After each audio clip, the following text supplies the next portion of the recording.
પછી મેં ટેક લઈ લીધી 12 વર્ષની.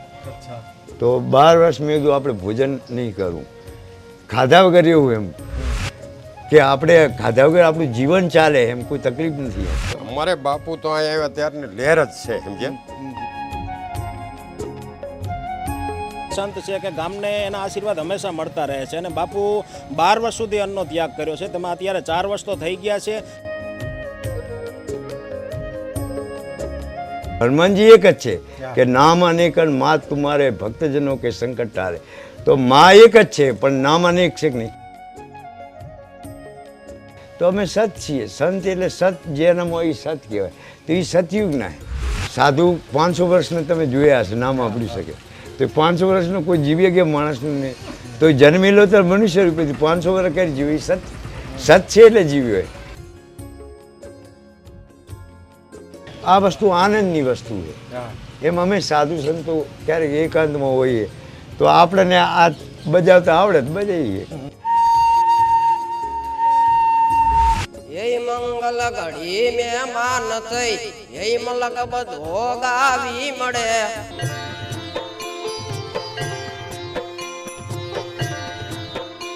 દર્શક મિત્રો, અમરેલીનું કુકાવાવ તાલુકો અને ત્યાં મેઘા પીપળિયા ગામ સિદ્ધ મહાત્મા. આમ તો હનુમાન દાદાની ખૂબ જૂની જગ્યા છે અને સિદ્ધ મહાત્મા તાજેતરમાં સોશિયલ મીડિયામાં વિવિધ માધ્યમોમાં એમના ફોટા જોતા હશો. પરંતુ સિદ્ધ મહાત્મા મારા બેકગ્રાઉન્ડમાં પોતાની ભક્તિમાં આપણે કહે ને સાધુનો હત સંસાર મેં તો જલી જાત બ્રહ્માંડ જ્ઞાન કેરે એક લહેર છે વો તો ઠારત ઠામો ઠામ. વાણીરૂપી 2 પુષ્પો લેવા માટે આવેલા છે. એ વાણીનો લાભ દરેક લોકોને મળે. ગ્રામજનો છે આ એમની ભક્તિ છે. આ પણ એમની એક ભક્તિ છે કે સંતને ટેકો આપે, સંતની સાધનામાં ભળી અને સંયુક્ત ગામ એક સાથે મળીને આવા સરસ બીજા અન્ય કામો પણ કરતા રહે છે. સાધુ સાથે એક સત્સંગ કરવો છે. 2 સારી વાતો, વાણીરૂપી પુષ્પો, 2 સારી વાતો કરીએ અને લોકોને ઉપયોગી થાય એવી 2 વાતો કરીએ. બાપુ ખૂબ ખૂબ સ્વાગત છે. બાપુ સૌપ્રથમ તો અમારા દર્શક મિત્રો સિદ્ધ મહાત્મા એવા નામથી ઓળખે, ફોટા વિડીયો, તમારું નામ જણાવો પ્રથમ. મારું નામ અમને જે નામ આપેલું હોય ને એ સત નામ હે. જે પહેલું નામ અને રૂપ 2 મિથ્યા કરી જાણે તો એ નામ હે ને મિથ્યા. મિથ્યા એટલે ખોટું. જે રીતે તમારા બધા નામ હે ને ખોટા નામ હે. અને અમારો મેં ના કીધું અમારો સદગુરુ એ નવો જન્મ કરે. અમે સંત અમને જે આ ભેગ પહેરાવે ને તેથી એ જે નામ આપે ને એ મિથ્યા નહીં, એ ખોટું નહીં, એ સત નામ કહેવાય કે નિજ નામ કહેવાય. એ મારું નામ છે પ્રેમ નારાયણ ટાટંબરી મુનિ, બડે ચીમટેવાલા. અમે બડે ચીમટેવાલા છીએ. તો આવો ચીમટો ભારત દેશના કોઈ સાધુ ના રાખી શકે. હું નિર્મોહી અખાડાનો ઉજ્જૈનનો નાગા સાધુ અમે કહેવાય. નિર્મોહી અખાડા નાગો સાધુ હું. હા, નિર્મોહીમાં અની અખાડા કહેવાય. નિર્મોહી, નિર્વાણી અને દિગંબર એ 3 અખાડા કહેવાય. એ 3 અખાડાના અમે સાધુ છીએ.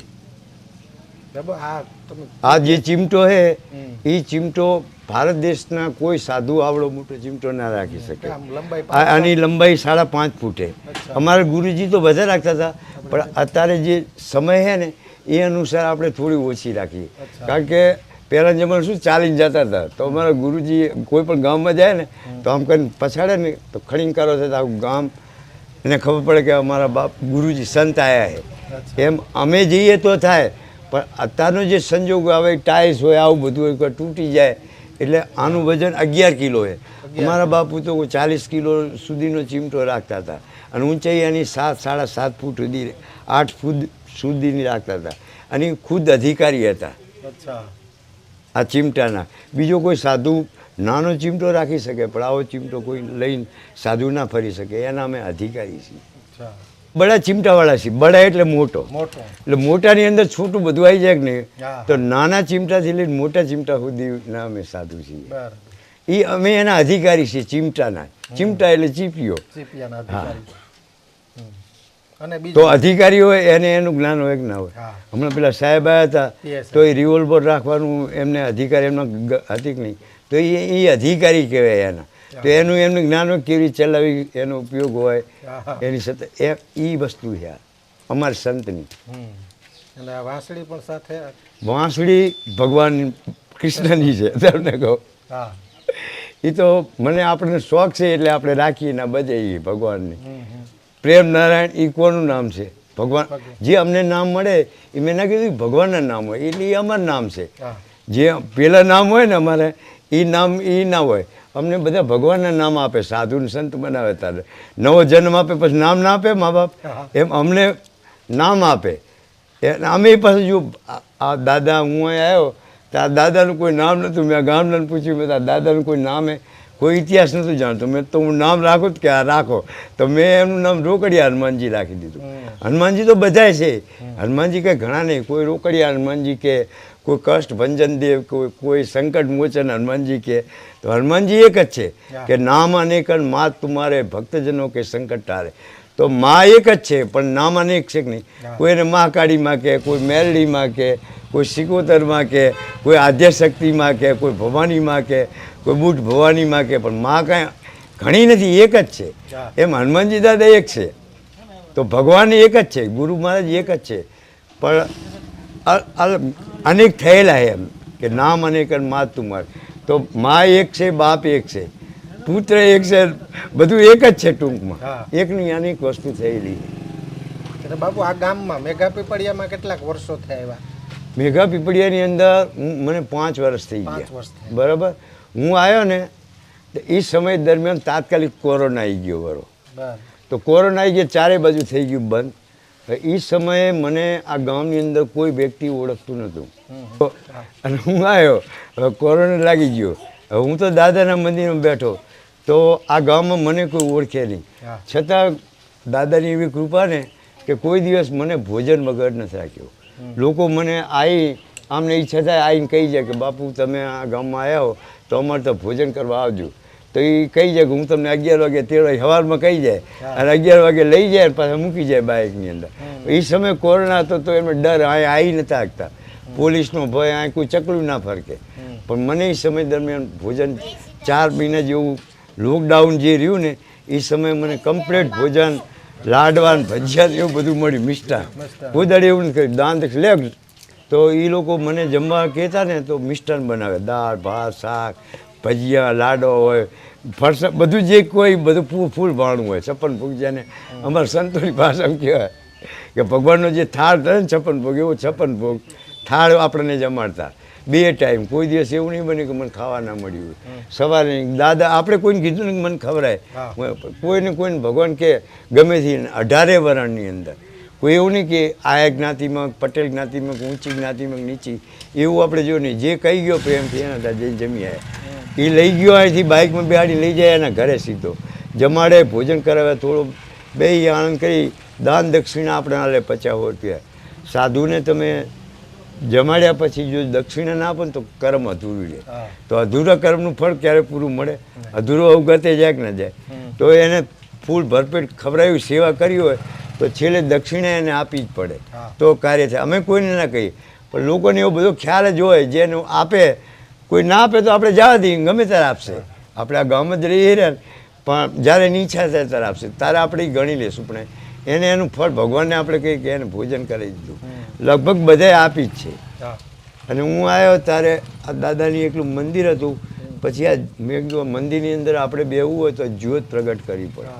તો આ બધા પૈસા આવતા હતા, એમાંથી આપણે તેલ લાવીને જ્યોત ચાલુ કરી દીધી વાળી. તો તારની અખંડ જ્યોત ચાલુ હોય.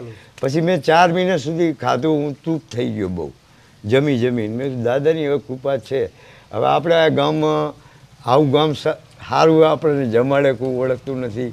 એ લોકોનો પ્રેમ ભાવ જોયો. મારું નામ એ પાછું પ્રેમ નારાયણ. તો પ્રેમ આ જ રહી ગયો વરો. મેં રહેવાનું નક્કી કરી દીધું. રહેવાનું નક્કી કર્યું પણ હું ખાવાથી બહુ તૃપ્ત થઈ ગયો હતો, ઓવરલોડ. કારણ કે લોકો મને ઘરે ગયા હોય 11 વાગે જમ્યા હોય તો 2 લાડવા આપણે ખાવાની જગ્યા હોય તો 4 લાડવા જમાડી દે. એનો પ્રેમ ને ભાવ હોય એટલે પ્રેમમાં આપણે દબાઈ દઈએ વાળા.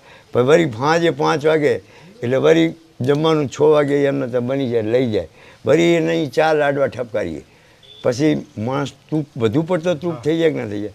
પછી મેં ભગવાન એવું કરવા દો ને, આપણે કાયમી ખાવાનું છોડીએ. તો મેં પહેલાં 12 કલાક જોઈ જવું, ખાધા વગર રહેવાય કે નથી રહેવાતું. તો મેં 12 કલાક સુધી રહ્યો. 12 કલાકથી પછી મેં કીધું હવે આગળ જાઓ. એમ 12 દિવસ સુધી કાઢ્યા. આપણને કોઈ તકલીફ ના પડી. પછી મેં ટેક લઈ લીધી 12 વર્ષની. અચ્છા. તો 12 વર્ષ મેં કીધું આપણે ભોજન નહીં કરવું, ખાધા વગર એવું એમ. તો ભગવાન મેં એ રીતે લીધું તો મને અત્યારે 4.5 વર્ષ થઈ ગયા. પણ આ ગુરુ પૂર્ણિમાથી મેં કીધું 4.5 વર્ષ તો ભગવાનને ઘટાડી દીધા. હવે માનો કે 12 વર્ષ થઈ જાય તો આપણને કોઈ ખાવાની ઈચ્છા નથી થતી. આપણે જ્યારે ખાતા ત્યારે કોઈ ધરાણા નથી. કલાક પછી કોઈ ખાવા ના લે તો આપણે ભૂખ લાગી લ્યો, ખાવા ઈચ્છા થઈ જાય. ગાંઠિયા કોઈ બનાવે, કોઈકના ત્યાં પ્રસંગ હોય તો ગાંઠિયા બધા ખાતા હોય તો આપણે ખાઈએ કે ના ખાઈએ. આટલું ખાધેલું તો ગાંઠિયા પાછા ખાઈ લઈએ, કોઈકના ત્યાં ધૂન હોય ભજન હોય. તો મેં કીધું આપણે હવે 4.5 વર્ષ નીકળી ગયા તો 12 વર્ષ પૂરા માનો કે ભગવાન કરી દે તોય ખાવું નથી. હવે પણ કોણ ઘુસાડે? મેં ના કીધું કે આવી મુક્તિ જો ભગવાન આપણને આપી દીધો હોય કે આપણે ખાધા વગર આપણું જીવન ચાલે એમ કોઈ તકલીફ નથી એમ. મારું વજન પહેલાં 20 કિલો જેવું 1 વર્ષ સુધી ઘટી ગયું હતું, પાછું પડી ગયું હતું. પણ હા મેં 10 કિલો જેવું વધ્યું હતું. એટલે 10 કિલો કમ પડ્યું હતું, પણ ધીરે ધીરે અત્યારે લેવલમાં આવી ગયું. અત્યારે જે ચીમટા સાથે હું જે આવ્યો હતો એનું વજન છે મારું. આ 11 કિલો ચીમટો અને બાકીનો હું છું. એ અમારું એક શરીરનું અંગ જ કહે ને. અમે 24 કલાક અમારું નિશાન છે. અમે હોય એને અમારે હારે જ રાખવું પડે કે નહીં. હું જ્યાં જાઉં અહીંયા અંગાતે જ લઈને જાઉં. કોઈના ઘરે જાઉં ને તો જવું, અંગાત લેતો જવું. બાપુ આ આપણે કે કંતન કે ગુણી, આની એક અલ્ફી જ બનાવેલી છે એક પ્રકાર. આ અલ્ફી એ અમારો ભેખ છે. ભેખ એટલે જે રીતે કોઈ ખાતા ન હોય એની વર્ધી હોય કે ના હોય એમ આ સતની વર્ધી એમ કહો તો ચાલે. ભેખ એ ભગવાન કહેવાય. આ અમારો ભેખ છે. તો અમારા ગુરુજી જે હોય એ જે અખાડાના હોય, જે રીતના હોય એ ભેખ એ અમને પહેરાવે, એ પહેરતો હોય એ અમને પહેરાવે. એનાથી ઓળખાણ રહે કે અમે એ જ છીએ. જે રીતે અમને ના કીધું કે એમના બાપુ અમારા ત્યાં આવતા હતા તો એમના અમારા બાપુ પરથી મને ઓળખીએ કે ના ઓળખીએ કે આ એ જ છે. પણ આ ગુણીનો પહેરવાનું કારણ શું? બસ એ ગુણી આ જ અમારો ભેખ છે. અચ્છા, એ તમારો ઈ જ છે. અને આમ તો જો કહીએ તો વલકલ કહેવાય. ભગવાન શ્રી રામ હે ને જ્યારે વનમાં ગયા ને ત્યારે આ વલકલ પહેરીને ગયા હતા અને વલકલ કહેવાય. અને અમારા ગુરુજીનો આ ભેખ છે તો એ પહેરતા હતા, એ અમને પહેરાવ્યો એમને, બીજું કાંઈ નહીં. બાપુ આની વાત કરો, તપસ્યા તમારું જે આને પહેલાં તપસ્યા કરતા, તપસ્યા જીવન તમારું જે છે સાધુ જીવન, તપસ્યા જીવન છે ને એ અને સંત છે ને એ બનતા નથી, એ સતયુગનો છે. અચ્છા. સત હંમેશા ચાલે કે ના ચાલે? અસત્ય ના ચાલે. તો અમે સત છીએ. સંત એટલે સત જેનામાં એ સત કહેવાય. તો એ સતયુગના છે. તો એની કોઈ ઉંમર કે એવું કહે નહીં, ક્યારે સાધના કરી. આમ તો શું એક માણસની 100 વર્ષની આયુષ બતાવેલી. હવે સંત અડધી જિંદગી, સંત બીજી પલટે નહીં, જાય જુગ અનંત, ગમે તે જ્ઞાતિને જન્મ લે, અડધી જિંદગી તેમાં જતી રહે. માતા પિતાને ગુરુજી આરસી તારીને દીકરો આલેલો હોય તો મા બાપના કોડ પૂરા કરાવે કે ના કરાવે? તો મા બાપે એને બધું કરી દે જે કરાવતું હોય. જે જ્ઞાતિમાં જન્મ્યો, લુહારમાં જન્મ્યો લુહારનું કામ કરતો હોય, હોણી જન્મ્યો તો હોણીનું કામ કરે. જે રીતને અડધી જિંદગીમાં જતી રહે તો અડધીમાં શું પ્રાપ્ત કરી લે? તો આ તો સતયુગની સાધના છે. અને એ બીજ પલટતું નહીં, પણ ગુરુજી જાણે, એ ખુદ ના જાણતા હોય. પછી ગુરુજીને ખબર પડી કે આ સંત આત્મા છે તો ગુરુજી એને એનો સેવક બનાવી અને એને આ ભેગ પહેરી દે. પણ એ આગળનો જોઈએ. પછી એની અંદર જાગૃતિ થાય. જેમ જેમ એ સાધના કરતો જાય, ત્યાગ કરતો જાય, પછી એને દેખવા મળે કે ના મળે. મેં જે ખાવાનું છોડી દીધું મને ખબર પડે કે નહીં કે દાદાની કેવી કૃપા, વગર ખાધે ચાલે. આ કોઈ ચલાય કે 2 દાડા ના ખાય તો ઢીલા પડી જાય કે ના પડી જાય? 1 મહિનો ના ખાય તો, અને અમે 4.5 વર્ષ થયા તો એની કૃપા જોવા મળે. તો એ કૃપાથી આપણને ધીરે ધીરે બધી વસ્તુ ખબર પડી જાય. આમાં કાંઈ કહેવાની કે એ વસ્તુ ના હોય. શબ્દનો મહિમા બાપુ વાત કરી. શબ્દ એટલે ગુરુજીએ તમને જે શબ્દ જે કંઈ કીધા હોય ને એ શબ્દ બહુ કિંમતી છે. શબ્દ જો તમે યાદ રાખો તો તમારા જીવનમાં કામ આવે કે ના આવે. તમે આપણા મા બાપે કે ગુરુજીએ કે ભાઈ એ વસ્તુ એક જ છે. મા બાપ નહીં કહેતા એમને છોકરાઓને બધા શબ્દો કીધેલા હોય, ભાઈ એના મગજમાં હોય તો એ ફસાય નહીં ક્યાંય. જીવનમાં એના મા બાપે જ્યાં ઠોકર ગાધી હોય તો એના છોકરાને ના ઠોકર ખાવા માટે એ શબ્દો કે શિખામણો આપે કે આમ કરજે તેમ કરજે. પણ છોકરો ના કરે તો ઠોકર ખાય કે ના ખાય? અને જો એમની વાત માને તો એ કહે. અને બીજું ભજન ગુરુજીએ આપણને બતાવ્યું. સત કેવી રીતે પ્રાપ્ત કરવું, સતનો ઉપયોગ કેવી રીતે કરવો, એ બધું ગુરુજી આપણને બતાવે. અને એ પ્રમાણે અમે જીવન જીવતા હોઈએ કે સંતના સંતપણા રે, નથી મળતા એના મૂળ ચૂકવવા પડતા. તો મૂળ ચૂકવીને અમે સંતપણું મેળવવા બેઠા છીએ ને, તો સંતપણું આજનું ના મેળવેલું, સંતપણું સતયુગથી. સંતો ભક્તો આજના નહીં, પણ એ બદલાય એટલે લોકો એમને બીજા નામથી ઓળખે. તમને કહું, મેં કીધું જલારામ બાપા એ કોઈ ઝાલા ભગત હતા. એ મેસરિયા ગામ છે, અહીંયા કને એમનો જન્મ થયો. એમના પત્નીનું નામ રૂપાબાઈ હતું ને એ ઝાલા રબારી હતા. રબારીમાં પછી આવતા થયા લોહાણા જ્ઞાતિમાં. તો હું તો એ ઝાલા ભગત એના હતી કે નહીં, તો એ વખતે સંત હતા, અત્યારે સંત છે. હજી આગે જ્યાં એ જન્મ થાય એ સંત હોય. બાપુ હવે થોડીક ભક્તિની વાત કરી મૂળ. આ તમે કીધું ને કે તમે તમારી ભક્તિ કરો, પણ ભક્તિ નવધા ભક્તિ. હા, નવધા. એ નવધા ભક્તિમાં 9મી પ્રકારની એક સ્વભાવની, બીજી અન્ય ભક્તિ છે જમાડવા, આશરો આપવો, આશ્વાસન. ભગવાનને બે વસ્તુ કીધી કે લેને કો હરિ નામ હે અને દેને કો ટુકડો હે. ટુકડો અહીંયા હરિ ટુકડો હે. અને ભક્તિ મેં ના કીધું સંતનો સંગ કરો તો બધું તમને મળે. ટુકડો હે ત્યાં હરી ટુકડો હે. ટુકડો એટલે કોઈને ભૂખ્યાને ભોજન કરો, જરૂરિયાતમંદને તમે જેટલા કામ આવો કોઈ પણ જીવને, તો એમાં રામ રાજી રહે. જરૂરિયાત જેને હોય ના, જે ભૂખ્યો માણસ ના હોય એને તમે ખવડાવો શું કામનું, પણ ભૂખ્યાને ખવડાવો તો એને આ તેડી આશીષ બોલે કે ના બોલે. તરસ્યાને પાણી પો, કોઈ બીમાર માણસ હોય એને દવા કરો, એની સેવા કરો, એમાં રામ રાજી હે. તો લેને કો હરી નામ હે, દેને કો ટુકડો. કબીર સાહેબ કીધું, કબીર કહે કમાલ કો दो बातें तू सीख ले, कर साहब की बनती और भूखे को अन्न दे. ભજન રૂપી બાપુ સંસારીઓ હોય ને, તમે થોડીક વાત તો કરી. હા, સંસારીઓ મોહ માયા ધન પ્રાપ્ત કરે, જમીન જાયદાદ, તમારું બેલેન્સ હોય ભજનનું બેલેન્સ, ભક્તિ, આ બંને બેલેન્સ હોય તમારી પાસે. તમારે ટૂંકમાં હેતુ એ જ હોય કે ઈશ્વર લક્ષનો, ભજન ભક્તિનું બેલેન્સ કરવાનું. એ જ કરવાનું. અમે જેવી રીતે તમે માયા પાસે દોડો એમ સત પાસે કંઈ પણ અત્યારે બેઠા છીએ તો અમે સત માટે બેઠા છીએ. ક્યાંય પણ ફરીએ તો સત માટે ફરીએ. ત્યાગ કેમ કર્યો? સત માટે થઈ. માયાનો અમે ત્યાગ કેમ કરી દીધો કે અમારે સત પ્રાપ્ત કરવું. कुछ पाने के लिए कुछ खोना पड़ता है, तो हमने कुछ खो दिया. જે વસ્તુ કંઈક ખોયું ત્યારે પ્રાપ્ત કરીએ કે એમને કરી, તો એ કહેવત સાચી ને, कुछ पाने के लिए कुछ खोना पड़ता है. તો ત્યાગ કરવો એને ખોયું કહેવાય. અને અમે પ્રાપ્ત કર્યું કે ના કર્યું. તો બાપુ એક વચ્ચે સમજવું, અત્યારે તમારા જેવા જે ભક્તિ સાધના કરતા હોય આવી રીતે, મોહ માયા કામ ક્રોધ લોભ તમામમાંથી મુક્ત, અમુક સંસારીઓ એને નથી માનતા. એનું કારણ કોઈ ચમત્કાર કરે, મોટો બંગલા જેવો મહેલ હોય, મોટો આશ્રમ હોય, એવા લોકોને માને. આ સંસારીઓને આપણે સમજાવશો કઈ રીતે? સંસારીઓને એમ સમજાવાય કે કોઈ તમને એવા ચમત્કારો બતાવે, ચમત્કારો બધા ખોટી ના હોય. સત વસ્તુ અલગ છે. સત જે બતાવે એ સાચું કહેવાય. સતની પરખ કેમ કરે સંસારી? હે પરખ સંત તમને અનુભવ કરે જ થાય કે ના થાય? અનુભવ. જેવી રીતે તમે આ જે બધા મેં ના કીધું જમે સાધુઓએ 100 વર્ષની ઉંમર આપેલી છે. સાધુ 500 વર્ષને તમે જોયા હશે, નામ આપી શકે. તો 500 વર્ષનો કોઈ જીવી ગયા માણસનું નહીં, તો જન્મેલો તો મનુષ્ય રૂપેથી 500 વર્ષ કરી જીવી. સત છે એટલે જીવી હોય. સતનો પ્રભાવ હે, પ્રતાપ હે. સત ચાલે, આ સત્ય ના ચાલે. સતયુગથી ચાલે રહ્યું. તો એ અસત્ય જાણવા માગે, જે ચમત્કારોની અસત્ય વસ્તુ છે. સત્ય તો જે સત્ય એ જ વસ્તુ છે.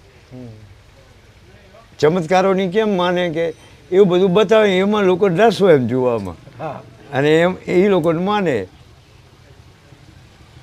બાકી સંત પાસે સત જ સિવાય બીજું કશું નહીં. જો 80% જો કોઈ બતાવી શકતા હોય, ગમે એવો જ્યોતિષકાર હોય, ગમે એવો જાણકાર હોય, આખો વર્લ્ડમાં એનું નામ હોય, 80%થી કોઈ જ્યોતિષકાર ના બતાવી શકે પરફેક્ટ, તો 80% એટલે 20% ઓછું ખરું કે નહીં?